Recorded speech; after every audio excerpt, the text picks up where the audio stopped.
Hello and welcome to The Table. This is Edible Empire, a podcast series about the hidden costs of our food. Hosted by Planet Pulse Pacific, we're your hosts, Emma, Neil and Ben, with Kelly on editing. Connecting from across the globe, we would like to take a moment and acknowledge the traditional custodians and their millennia of stewardship. We honour their deep, ongoing connection to lands and environments that we discuss throughout the series. So, grubs up, a tablet. Food's ready. Let's tuck in. Most of us have heard of palm oil. These days, it's a common ingredient in so much of the food we eat, particularly confectionery and ultra-processed food. It's almost impossible to avoid. But what many people won't know is just how far back the history of oil palm cultivation goes. So where does it come from? When did it start being used in our food? And what is its legacy? As we'll hear, it's not just something that has always existed in plantations in Asia. Palm oil has a rich cultural history in its home in West Africa, and the imperial project to control and expand palm oil production is a fascinating and disturbing history. To understand how a sacred indigenous West African crop was transformed into a global commodity bound up with colonial exploitation, we speak first with Dr. Jonathan Robbins, an environmental historian and assistant professor at Michigan Technological University. Jonathan is the author of Oil Palm, A Global History. He guides us through the early centuries of the trade, revealing how European empires and industrial giants like William Lever seized control of West African supply chains, upended local economies, and ultimately weaponized the crop to fuel the Industrial Revolution, laying the structural groundwork for the massive plantation systems we see today. The devastating modern reality of that expanded footprint is nowhere more evident than on the front lines of conservation in Southeast Asia, where we are joined by Fawziya Farhan, an inspiring Indonesian environmental activist and founder of Haka. Fawziya works tirelessly to protect the Loisa ecosystem in Sumatra, one of the most biodiverse rainforests left on Earth. She brings us face to face with the contemporary ecological and social costs of corporate palm oil expansion, sharing vital insights into how monoculture plantations drive deforestation, push critically endangered species like orangutans to the brink of extinction, and violate the land rights of local communities who are fighting to reclaim their futures. Finally, to unravel the complex political webs and broader political history of Malaysian oil palm production and global trade, we speak with Dr. Helena Varkkey, an Associate Professor of Environmental Politics and Governance at University Malaya. Helena is a leading expert on the political economy of palm oil and transboundary haze in Southeast Asia, and author of The Haze Problem in Southeast Asia. She unpacks the deeply entrenched relationships between political elites and agribusiness conglomerates, explaining how regional power dynamics and economic priorities continue to shield the industry from meaningful regulation, reinforcing a system of food imperialism that prioritizes corporate profit over both environmental stability and human health. So let's start off diving into the history of the oil palm. Jonathan, can you tell us about where it comes from and how it was used before the colonial era? Well, there's a lot of debate over this. For many decades, historians as well as scientists used terms like wild or semi-wild to describe the ways that oil palms were cultivated, because the general sense, and this was informed not just by observations, but also by oral tradition, ethnographic reporting, found that oil palms were usually not intentionally planted by cultivators in Western Africa, where the plant is indigenous. Instead, the palms were often left behind and protected in cycles of what's sometimes called forest fallow, or sometimes derogatorily called slash and burn agriculture. Cultivators would allow bush to regrow, to replenish nutrients in the soil, and then selectively clear plants to plant crops later. And oil palms were often left behind because of their value as oil producers and also as providers of wine from the sap from the tree. The leaves are also quite important in different kinds of fiber crafts. I did find in my own research there were episodes where different groups intentionally planted oil palm. So it is clear that some groups selectively harvested seeds and planted them to grow new trees. But this was probably not the norm because oil palms were just abundant across the wet regions of Western Africa. There's little reason for people to intentionally plant them when they regenerated so naturally.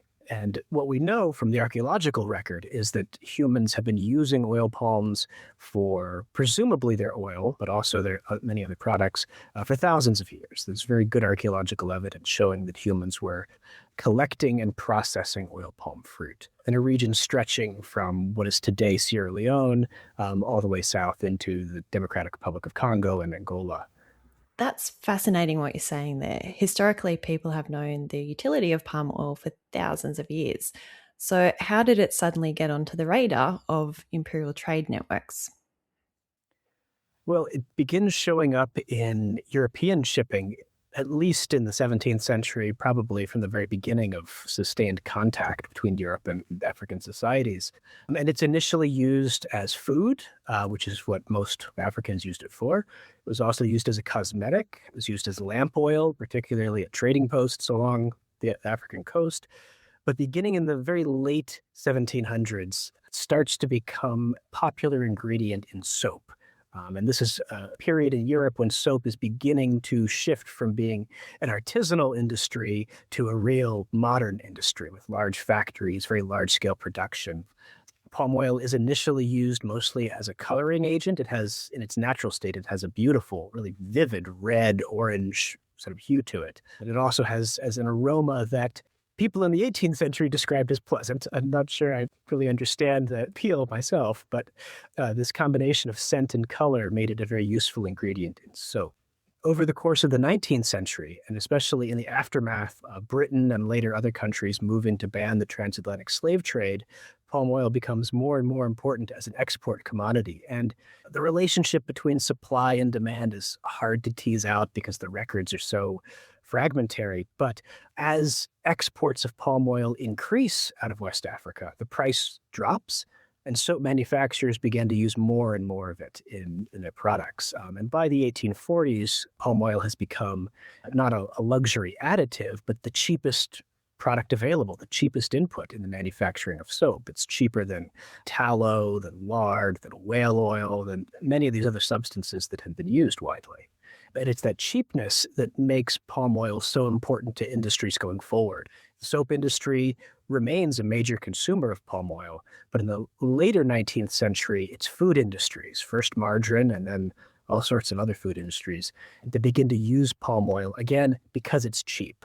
Not necessarily because it was technically the ideal ingredient or something that had a very preferred flavor. In fact, it was used in a very highly refined, flavorless, odorless form most of the time. But it was used because it was just so inexpensive, so cheap. Something that's been extracted for so long is bound to have some darker sides to the history. What kind of colonial practices were being used? There's a lot of variation across geography, across different colonial powers, and even within empires between different parts of the world. For much of the 19th and 20th century, most palm oil entering the world market came from West Africa, and most of it was produced by independent farmers, or in some cases by enslaved workers and peasants and other dependents of powerful elites in Western Africa. And even as Britain, France, Germany, Portugal, and other powers began to formally seize territory in Western Africa, they usually left control of production in the hands of locals, in part because it seemed to be working pretty well. It seemed to be fairly efficient. There were some exceptions in Germany's colonies, in what is today Togo and Cameroon, for example. There were some very oppressive policies that were implemented, forcing people to work on early plantations, for example. The most extreme example was in the Belgian Congo, which was founded initially as a private colony of the King of Belgium, King Leopold. and an incredibly brutal regime there, initially focused very much on rubber. As the wild rubber industry starts to decline, and as the Belgian state eventually seizes control of Congo from the king and makes it a Belgian colony, there's renewed interest in oil palm and in other products. And the Belgian colonial government signed an agreement with the Lever Brothers Soap Company, one of the forerunners of the modern Unilever multinational firm, to carve out these huge concession areas in what is today the Democratic Republic of Congo for the express purpose of growing oil palm on an industrial scale. One of the things about palm oil that makes it not unique, but more difficult than other crops is that it has to be processed very quickly if it's going to be used in edible products. The fruit very quickly turns rancid, and for domestic consumption, for household producers in Western Africa, this wasn't a major problem because people produced relatively small amounts and consumed it within a few weeks or months. But for global trade and for global industry, this shelf life was really important. And one of the things that the Lever Brothers Soap Company wanted, and its owner, Sir William Lever, was personally very interested in this, was building advanced steam-powered machinery to very quickly process and sterilize palm fruit and to make very high-quality oil. It could be used in soap, in margarine, and really in anything else that fats could potentially find their way into. And Lever had already found from earlier experiences in Sierra Leone, in Nigeria, 2 other British colonies, that it was not practical to build the factory and rely on local farmers to deliver fruit, because farmers had all the power. They could decide not to deliver fruit. They could band together and raise prices. And so Lever and a number of other industrialists, this happened also in the German colonies and the French colonies as well, came to the conclusion that they needed to control the trees themselves. They needed to control the production of fruit if they were going to also have these modern factories producing high-quality palm oil. And so what Lever got from the Belgian government in Congo was the right to control land and to control the people who lived on that land to a large extent. And so the companies that Lever Brothers set up to produce palm oil in the Congo initially relied on already existing trees. Plants were already growing there, but they often relied on very brutal tactics to recruit labor. Colonial state had a very violent police force that rounded up laborers involuntarily. There were also very high rates of taxation that coerced individuals as well as village leaders to send workers to these palm oil facilities. And so there's a high level of labor coercion throughout the colonial period. It's really necessary to make this system work because if left to their own devices, very few people want to go through all the labor of climbing a palm tree, harvesting fruit, and doing all of the other things necessary to produce palm oil if they themselves aren't going to benefit from the full value of that oil. And so for many people across Western Africa, it made much more sense to continue using traditional hand methods to make palm oil because the family got the full value of the oil, whether they used it themselves or sold it to a merchant. Simply producing the fruit is, in many ways, the least appealing, one of the most labor-intensive and the most dangerous part of the operation, because climbing these trees was usually done with just a simple rope or belt strap. It was a very dangerous occupation. And so from the point of view of a colonial enterprise, it required a certain amount of coercion to find workers who could do this job or who could be compelled to do this job. That's a very dark history emerging there. So as we move over to thinking about the plantations in Asia, why was it that this region was chosen for oil palm plantations? Helena, can you tell us why oil palm was cultivated in Malaysia? Yes, so of course, palm oil has its history coming to Malaysia through the colonial experience. It was brought in by various routes from West Africa and so on. And it became at the time a way for the colonialists to sort of insert Malaya into the world trading system. So Malaysia initially was actually a main producer of rubber many, many years ago. And this was what was initially exported by the British and so on. However, when they started to invent, artificial rubber or artificial latex, rubber became less attractive for Malaysia and a lot for Malaya at the time. And a lot of the plantations were actually changed into palm oil instead. Palm oil, especially during the transition period in the independence period, there was a lot of transition from rubber plantations into palm oil plantations. And this is when Malaya really became very prominent in the international trading system, where we were one of the main producers of palm oil alongside countries like Indonesia. And as people began to realize how useful, how versatile this oil is, of course, the prices of palm oil was quite competitive. And because of that, there was more of an interest to expand. More and more land was dedicated to palm oil. And this is what the situation you see today. That is more on the high level, as in when the shift to independence, there was a need to sort of establish yourself or ourselves in the international markets. But in terms of a more localized perspective, there was also a need to give land and to give means of production to certain levels of society, those who were living in the rural areas, and especially those Malays or Bumiputras that did not have control over means of production in the cities. So they wanted to provide these groups of people with some sort of way to make a living, to maybe come out of poverty, to be a bit more comfortable. So there was a lot of land consolidation, and there was actually a process of giving the land to these groups of people. So things like Felda, Felkra, these organizations were created to be the vessel to distribute lands to landless people in Malaysia, rural people in Malaysia. And when these lands were given to them, if they did not plant rubber, they would plant palm oil. And also there were agencies who were helping them with that. They would provide seeds, they would provide knowledge on how to handle palm oil. And this came hand in hand, or rather this was in collaboration with the larger plantations. And, for example, the large plantations would also provide the mills who would buy the palm oil from the smallholders. And so because of that ecosystem that existed there, that became sort of the impetus for palm oil becoming such an important part of our country's trajectory. And Jonathan, thinking about contemporary practices in plantations in Asia, are there any parallels between the colonial commodity extraction that you talked about before and how modern agribusiness models work today?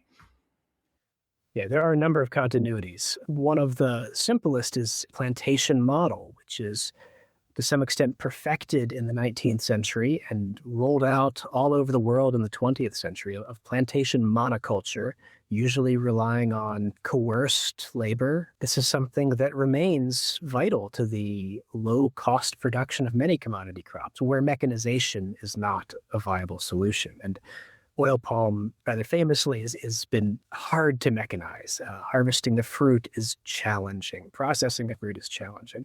It's just not something that a machine can do very easily. So that's one through line, this reliance on monoculture, and with it, this reliance on herbicides, pesticides, on fertilizers as inputs, because monoculture is an inherently depleting practice in terms of agricultural nutrients and resources.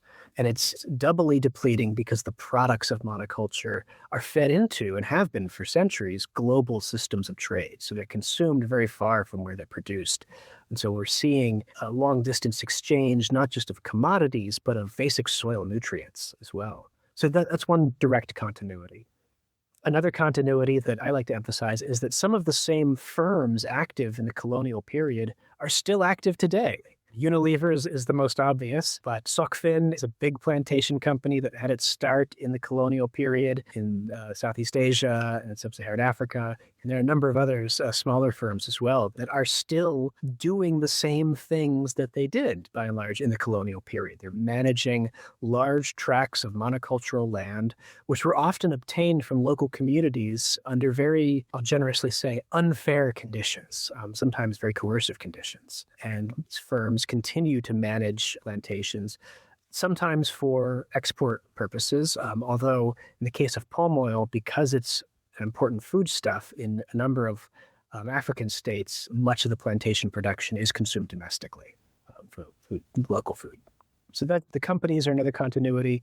The complexity of global trade would be another continuity. even from the very beginning of palm oil's entry as a global commodity in the early 1810s, 1820s, it was enmeshed in this complicated system of buying and selling and producing fatty materials. And so palm oil producers were very indirectly competing with whalers in the Pacific Ocean. They were competing with cattle ranchers in Argentina or in Russia, with flax farmers in Canada. There's just so many dimensions that are all connected, but very distantly. And it could take years for a change in one place to have an impact in another place, but people were connected.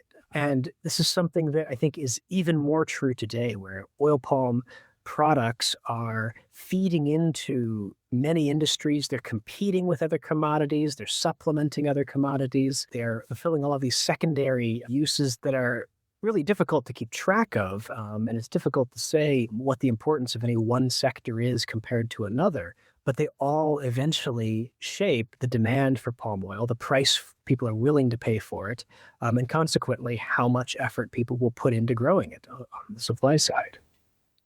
So, Fawiza, given the effort that has to go into producing palm oil, what kind of incentives are the governments of countries like Indonesia offering for oil palm plantations? First of all, if you look at Indonesia regulatory framework and how it relates to the banking system, if you want to get loans from banks for various businesses, there are preference for bank to give you a loan for oil palm businesses.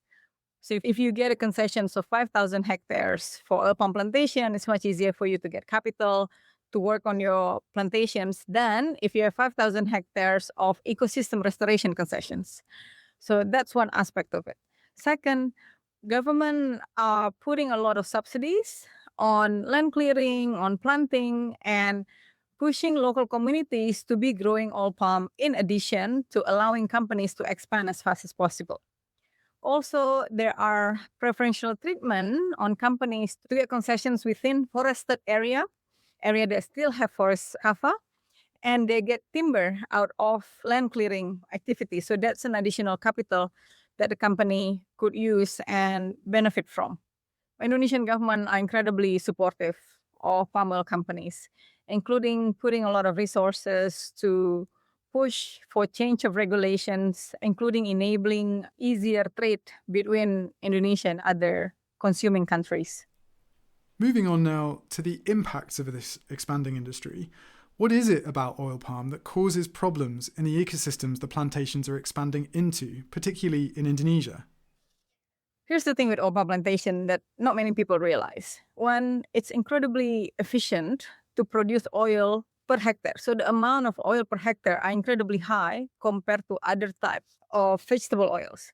And because of that, it perceived as being very productive and very economically profitable for people that could grow this particular monocrop. In consequences, there's a lot of incentive for government to expand oil palm plantations. So therefore, vast areas of biodiverse forests turn into vast areas of monoculture plantations. So Indonesia now the highest exporters of palm oil is produced by oil palm plantations. And one of the primary consequences of this rapid expansion is the loss of forests, land conflict with communities, loss of habitat for wildlife. This could happen if we look back into the history of Indonesia and this particular crop. This is a plant that brought to this country by, at that time, colonial government, the Dutch colonial government, and planted created the first palm oil plantation back in 1930s, way before Indonesian independence. And from that point on, plantations have grown throughout the countries, taking over major islands like Sumatra and Kalimantan. And now oil palm expands into places like Papua. All these big islands have myriad of biodiversity that are being lost. All these big islands also have indigenous communities whose land being taken over by oil palm plantations. There's layers and layers of complexities that enable these industries to thrive, to benefit, and to gain economic incentives from the government and from the economic systems. To put it simply, one of the biggest risks that oil palm bring is horizontal conflict between large corporations and local communities who are trying to defend their land. A paper that was published probably back in 2014 by Matt Minarchek that looked into history of Sumatra and history of Loiser highlight a very important awareness that the indigenous elders have known even from way back when in 1920s. So the history of Loiser happened when the indigenous elders asked then colonial government to protect the land and forests that spans from Tripa all the way to Kluet. And interestingly, this awareness, this request and asking for protection come from looking at what has been happening in North Sumatra. By then, North Sumatra have seen vast agriculture plantation, including palm oil. And by then, they realized how expansion of this monoculture changed the society structure, changed how people relate to one another, changed how people from outside coming in to the area and shifting the local culture. Even back then, that realization persists. If we fast forward to today, if you go into areas, the area that is familiar to me is, of course, within the Loiser ecosystem. There are 3 major pit swamps in the Loiser ecosystems. One in Tripa, second in Kluet, third in Singkil. Tripa have seen destructions of forests since the 90s. It had time to recover a little bit, but then since we signed a peace deal between the Aceh Free Movement and Indonesian government, the expansion of palm oil continues in this area. We see and witness how in these large palm oil plantations, most of the settlements are settlements of workers brought in from outside. Local communities that used to work this land, that used to live in this land, get pushed out because they don't want to do the type of work that is usually required for palm oil workers. But then the life structure, environmental structure change. For the local community back then, they could get their protein from the rivers. Fish are easy to catch. Since palm oil plantation moved in and built factories and clear land, the river changed, and therefore their livelihood changed. I remember one farmer told me when the company released their waste, the river turned white. Imagine a pit swamp river that was black turned white. And he said, and then fish would float and die. And then I asked, so what do you do when you see that? We collect the fish, we take it home, we deep fry it, and we eat it. You can only imagine the level of toxicity and poison that get into their system because for them, that's the only choice.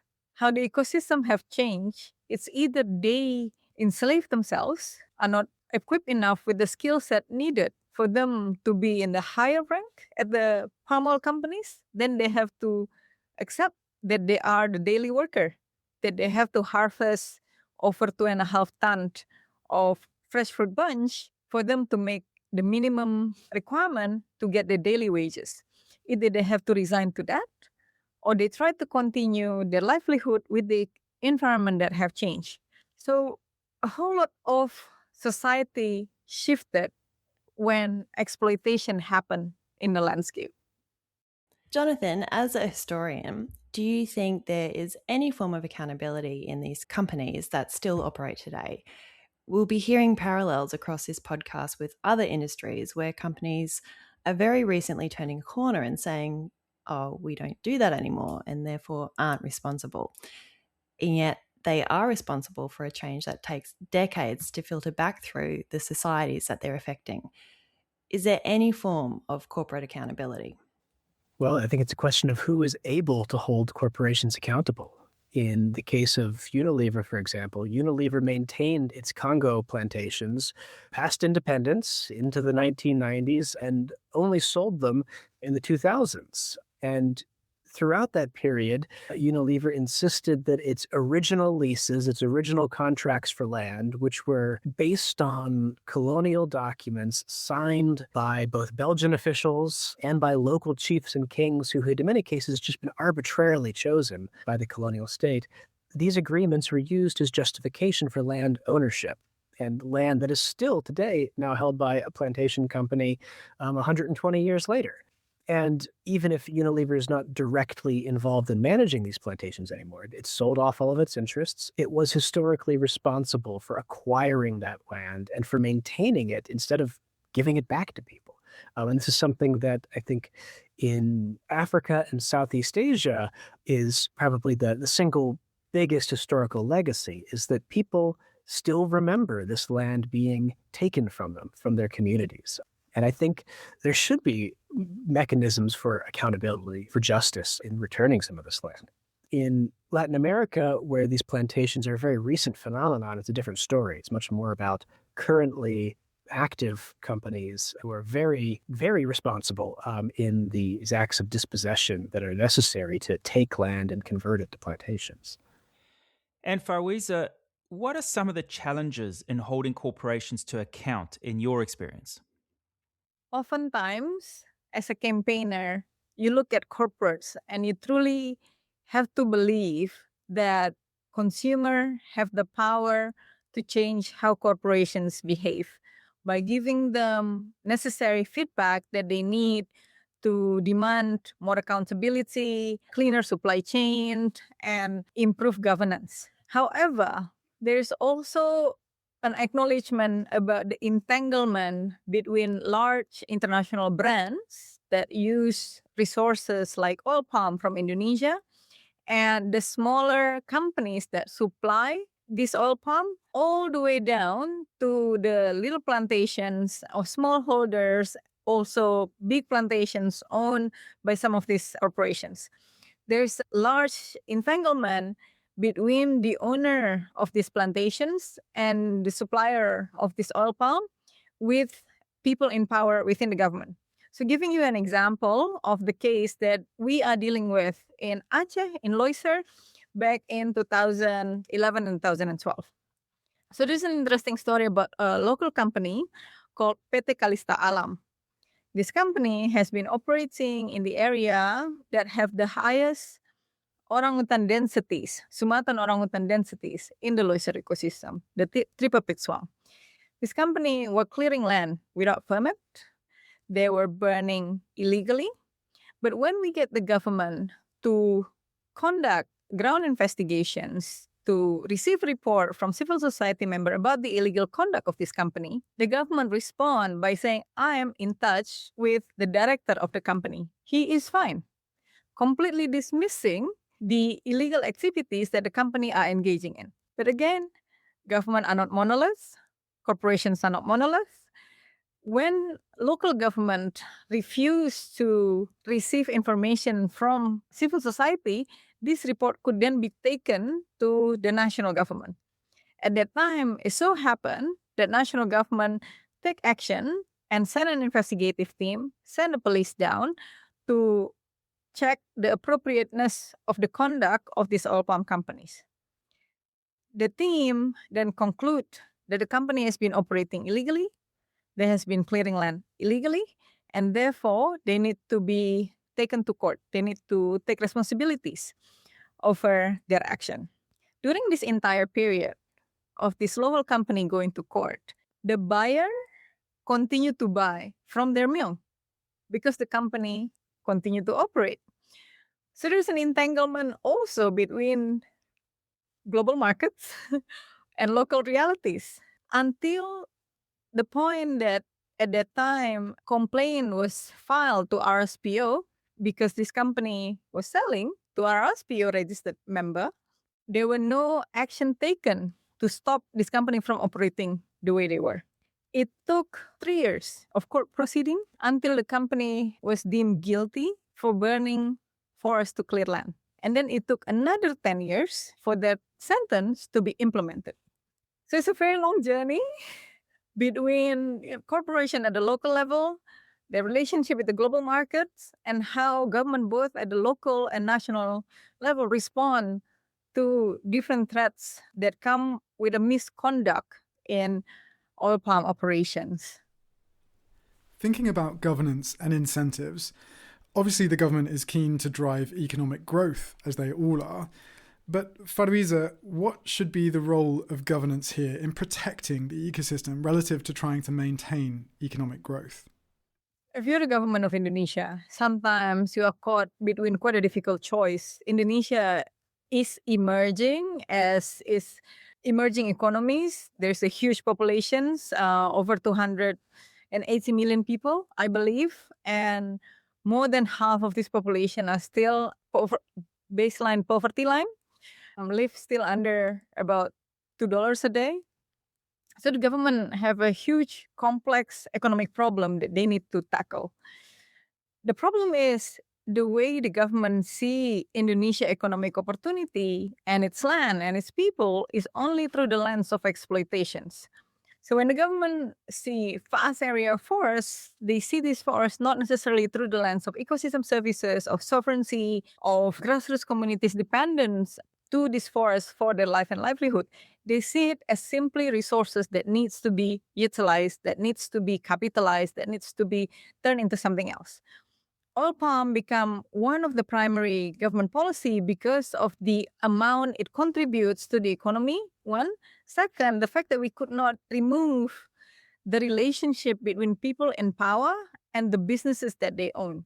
So many people within the Indonesian government are very closely tied with the palm oil industries. Either they become rich through land ownership, through becoming palm oil business, timber baron, and they continue to enrich themselves and using the power that they have in their hand to continue creating policies that enable expansion of their own economic gains, not only the economic gains of the wider population. And this is one of the major critics that the government continue to get policies after policies that consolidate power, creating a situation where state capture become even more apparent. Moving over to Malaysia now, Helena, can you talk to us about how the government there is regulating land clearing and forest protection? What are the challenges and trade-offs, and how does certification support land protection?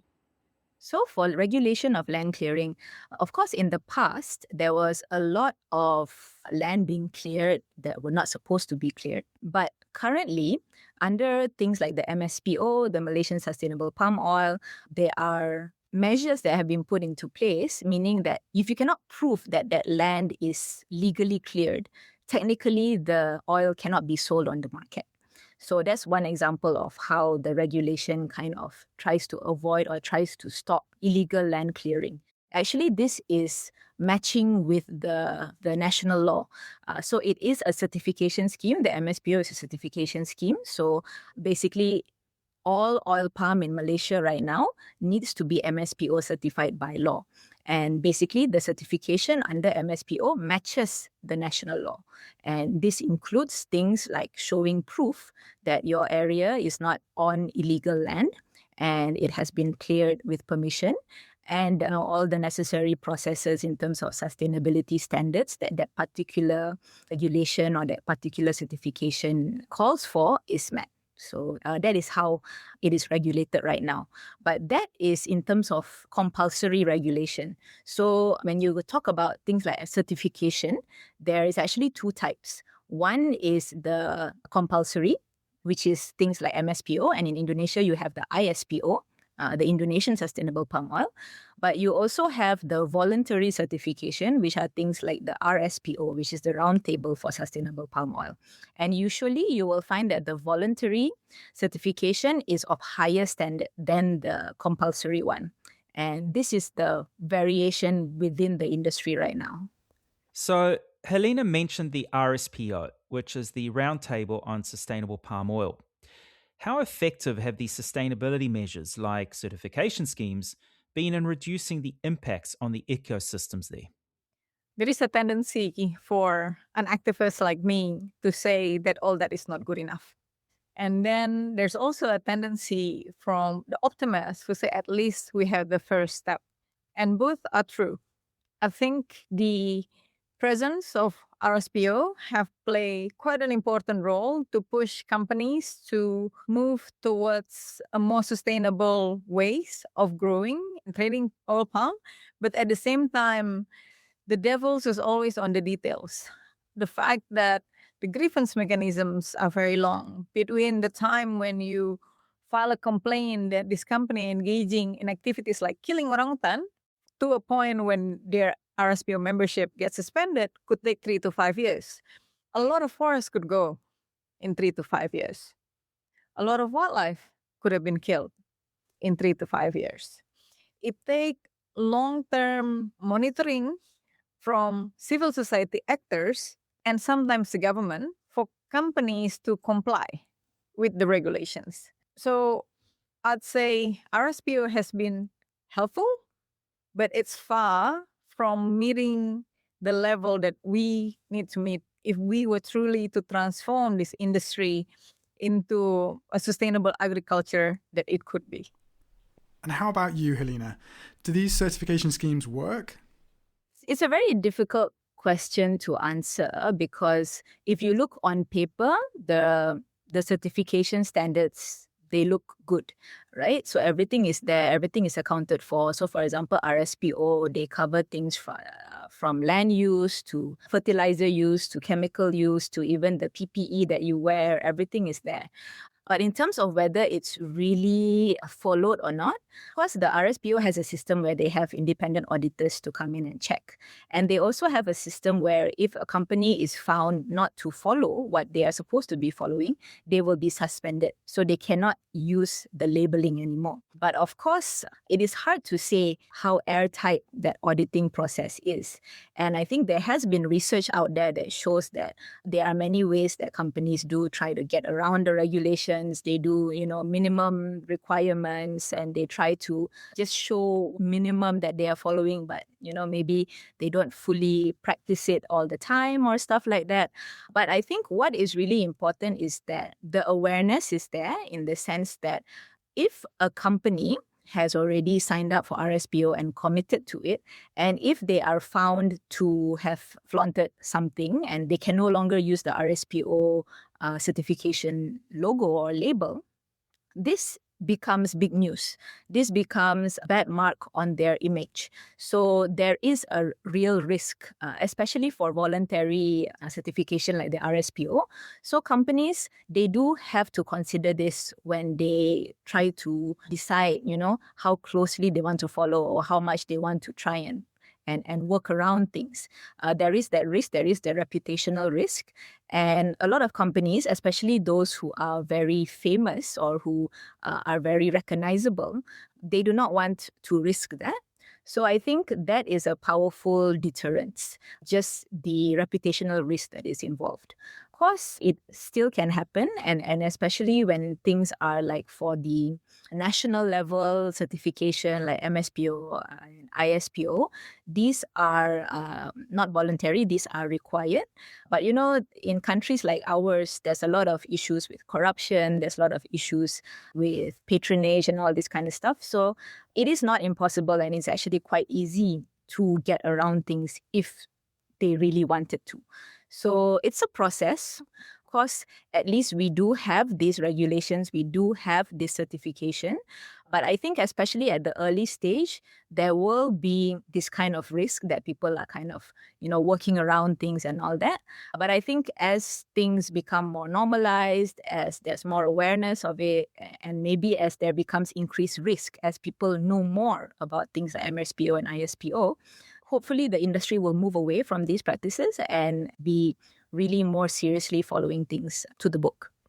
And Faweza, given this corruption and slow punitive process, do you think palm oil could ever be produced at scale without driving deforestation and having an impact on ecosystems? The way I see it, we have grown so much palm oil everywhere throughout Indonesia, throughout Malaysia. The only way that it could be sustainable is adhering to the process that it should not be grown in areas with high carbon stocks, with high biodiversity values. Indonesian spatial plan do not take into account aspects of biodiversity. a lot of Indonesian spatial plan did not even take into account the existence of local community, of indigenous communities in certain lands. So when they draw concessions on the map, that concessions completely discount who are currently in that area already. There's stories of multiple local communities that stated the fact that palm oil company come into their areas, come into their village and clear everything that was there, including their own farms. The local community have their own cacao, have their own rice, whatever they've grown, these palm oil companies could come and bulldoze everything. And when they file a report to the police about this behavior, the police will meet them with the questions of how dare you questions the legality of these companies? How much time do you want to spend in prison? That's the kind of realities that seem to be far detached than the policy that we create when we sit in meeting rooms and trying to think how do we make this particular crop more sustainable. What it is simply we need to acknowledge the land and forest, the people that is already in it, and adhere to that. It could be expansion of oil palm. It could be expansion of coconut. It could be expansion of something, a crop of commodities that we truly love. But when it's done in a way that it's done like palm oil today, it could be equally as destructive. Helena, we're seeing a lot of watering down of environmental protections across the world at the moment. Do you think it's a solid trajectory towards high certification and high standards, or is there a risk that either certification schemes might be abandoned or watered down, or perhaps even swapping of crops from one that is perhaps slightly damaging to one that's potentially even more hazardous in some way? Swapping of crops is difficult when it comes to palm oil because palm oil is a very long cycle crop. It is about 30 years, 20 plus 30 years cycle. So it is harder for companies or smallholders to decide to change crops unless it is during that time when they need to replant. So I think for palm oil, I think you're pretty much locked in. Like I said, that is also something not too good in terms of land use, because once you're locked into an area like peatlands, it really takes a lot of serious thinking to move away from peatlands. So it's more about managing the land properly rather than leaving the land for maybe some place that is less fire prone, for example. But in terms of the trajectory, I think for palm oil, I would be quite optimistic in terms of the right trajectory. Because if you look at things like the RSPO, it is a roundtable concept, which means that every year the members meet and then they re-look at the regulations, they re-look at the standards, and standards will be adjusted accordingly. And in the past years, from my observations, I have been lucky to be able to attend these roundtables almost every year. There is incremental improvements, even though it's not huge improvements, but slowly but surely it is improving. So for example, like in the very beginnings of RSPO, there was a much looser regulations with relation to usage of peat. Now, usage of peat is really no new lands on peat should be included if you want to have RSPO certification, for example. There are things now like drainage assessments. So you have to be able to prove that there will not be flooding in your area for a certain number of years if you continue to use it. These are all new things that have been introduced over time, which also matches scientific progress in the area, new understandings of sustainability. So at least for RSPO, there has been visible improvement, and the process also has been quite inclusive, including all of the different important players in the industry. So I think in that sense, at least for voluntary certification, it's on a good trajectory. For the certifications like MSPO and ISPO, it's very new, less than 10 years. So I think there is yet to be seen the trajectory on a long-term basis. But what we can see is that it matches the regulations closely. It matches national regulations. And national regulations also have been improving. So I would say there is a positive trajectory, even though the floor is lower compared to the voluntary, but it is improving. And the reason why it has to also improve is because the image of palm oil is very closely tied to the image of the country on the international level. So if you loosen the regulations, if you do all this, it may be easier to produce palm oil, it may be cheaper to produce palm oil. However, at the end of the day, palm oil, a lot of it is exported. So it needs to be welcome around the world. So it is important for countries like Malaysia and Indonesia to consider all this when they make decisions in terms of law and in terms of certification. They do want to project a positive image in the world. And actually, it's a big battle now. This is something that they are constantly fighting against, trying to prove or trying to convince people that they're actually doing their best. And I think this is something that is very uphill battle. And what sometimes people don't realize is sustainability is a journey. And it's not the same journey for all countries. So countries like Malaysia and Indonesia, it may take more time. And sometimes other countries, they see where we are and they say it's not good enough and they demand us to be where they are. Of course, in an ideal world, that can happen very quickly, but it is not possible for countries to make that big leap. It is a transition, it is a process. So part of this whole process is for countries to actually convince other countries that, look, we're doing our best. And it may be slow, but it's happening and we should be supported through this process. So I think that is what is a bit lacking right now. Fawiza, this paints a bit of a bleak picture then. But are there any, and I'll be careful in calling them success stories, but are there any stories of hope, at least where some communities are fighting back and actually reclaiming control of their land? I think it's very cognizant of you to be careful about the word of success stories, because there's a whole lot of hope stories on community winning and pushing back. There's a whole lot of examples of indigenous communities fighting back and managed to regain the land, managed to cancel the concessions, managed to restore the forest. We look at cases across Sumatra and Borneo, and now increasingly that threat is moving to Papua. But we also witness how the Dayaks rise up and fight back. There's also people in the southern part of Sumatra, in Lampung, and there's many examples of people pushing back against oil palm in Aceh and the Loisar ecosystems. In the Loisar ecosystem alone, we witnessed the local community in Bunin pushing back against oil palm companies that are encroaching into the village.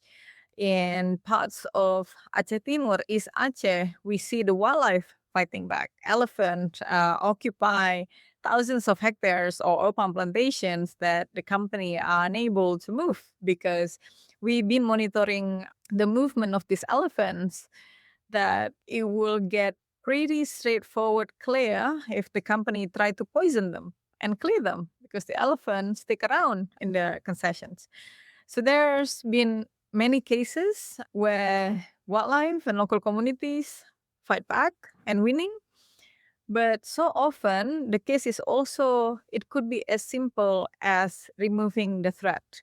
So when you stop companies from continue maintaining their plantations, nature could still grow back. Tripa grew back throughout the time of conflicts between 1990s to around 2000s. In 10 years, big part of this forest have grown back. Also in parts of Aceh Tamiang, many parts of the forest grew back simply when the companies stop operating. So yeah, there's a lot of cases where people and wildlife win this battle, but that's not enough. And straight up question, straight up answer. Do you truly believe there can actually be a sustainably sourced palm product?